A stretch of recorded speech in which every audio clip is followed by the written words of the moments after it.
C सच में मुर्शिद तो लगी बस कर होशियारी जो हथ कहता मैं ॼाण विछो आयो पे ॼाण पहुतो होशियारी कजां थोड़ी होशियारी बस अचण देस आयो ना है ऐं फाथो ना है पर ॻाल्हि ॿुध 20,000 वठिजांसि 20 रुपयो बि घटि न कजांसि 5 तुंहिंजा 5 विग वारे जा 10 मुंहिंजा मथां ईद अचण वारी आहे ठठ सां ईद कंदासीं ठठ ईद अल्लाह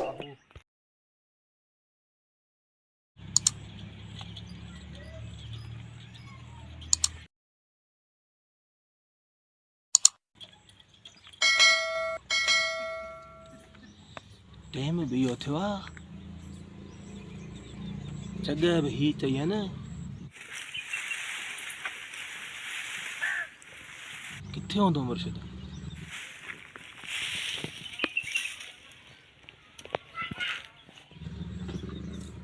साम्हूं वेठो आहे आवाज़ मज़ाक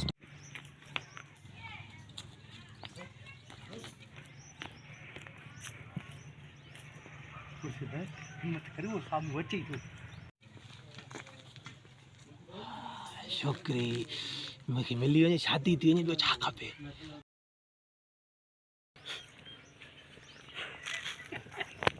मुर्शिद कमु कंदो ॾाढा वॾा ॿुधायो हमरा मूंखे कमु थींदो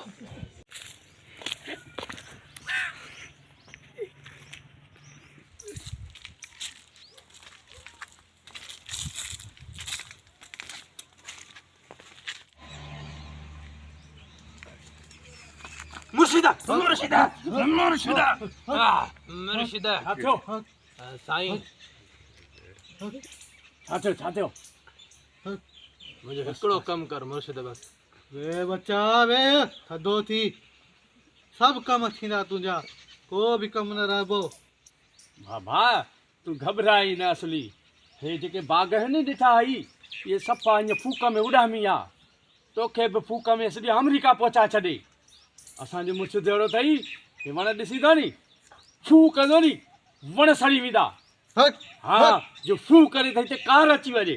असांजो मुर्शिद अहिड़ो अथई हुकुम कर सिधे फूक जो आई नी 40 बोरियूं अन जूं लही वियूं हा तोखे न आहे ख़बर एॾा वॾा ही साईं कमु कंदो हा मुंहिंजो त हेतिरो कमु आहे मुर्शिद कंदो कमु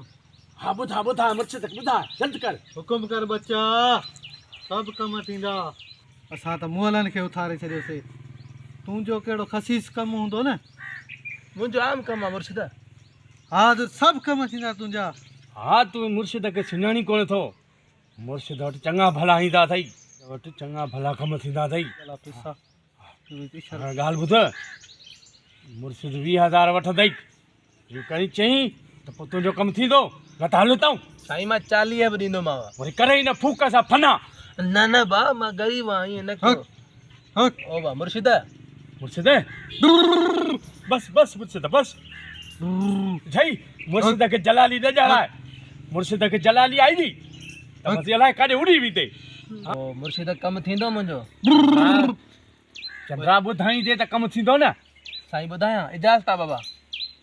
हा ॿुधा बस करे वे बच्चा आराम सां ॿुधा आराम सां छा मसइलो आहे तुंहिंजो साईं हिकिड़ी छोकिरी सेट थी वई आहे सो दुआ कयो त हुन सां शादी थिए हुनजा माइट राज़ी थियनि हक हक किथे रहंदी आहे शैतान चौक ते रहंदी आहे शैतान चौक ते कहिड़ो पाड़ो आहे पाड़ो 2 नंबर पाड़ो आहे